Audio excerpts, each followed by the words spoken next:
Audiobook Empire presents Fire and Glass, Book 4 of the Main Street Merchants series. Written by Linda Seed. Performed by Avie Paige. Chapter 1. Lacy, will you marry me? Lacy Jordan stood frozen, looking down at her boyfriend, Brandon, who was kneeling in front of her on one knee. She was having an odd, out-of-body sensation, and she suspected that some of her essential physical processes had stopped working. For instance, she knew she couldn't have been hearing him right. What? What did you say? He was looking up at her with the brilliant, confident smile of an insurance salesman, or a guy in a toothpaste ad. She could see the comb tracks in the flawless, dark gloss of his hair. He laughed, apparently mistaking her shock for a happy surprise. Lacy, I asked if you would be my wife. You'd make me the happiest man in the world. Come on, say yes. Was this some sort of reality TV setup? Was it some kind of elaborate joke? Lacy wondered if perhaps this was one of those dreams you had when you'd eaten too much pizza before bed.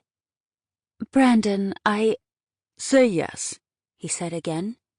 He fidgeted a little, and she could see that he was becoming annoyed at finding himself on his knee on a hardwood floor longer than he'd anticipated. Also, holding that ring out to her had to have been taxing, considering that the rock was almost as big as a bowling ball. Lacy?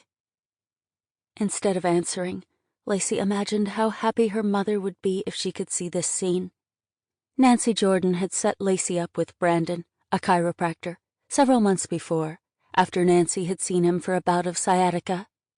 Nancy, concerned about her daughter's single status, had immediately looked for a wedding ring on the young doctor's left hand and had found it blessedly absent. A chiropractor with a solid practice checked all of Lacy's mother's boxes. He was tall and attractive, and he was gainfully employed with a 401k and a good health plan. Lacy's own boxes, the ones labeled passion, adventure, and romance, remained unchecked, but she'd given things a chance anyway because she was lonely, because she was past 30 and single, because she wanted a family, wanted children, and her prime childbearing years were upon her, and because, she could admit it, all of her 3 best friends were paired up, and she was jealous as hell. They all had happy relationships, and Rose was expecting a baby. And what the hell did Lacy have? A job at a coffee house and a trailer in her parents' backyard. Lacy, he said again. Sample complete.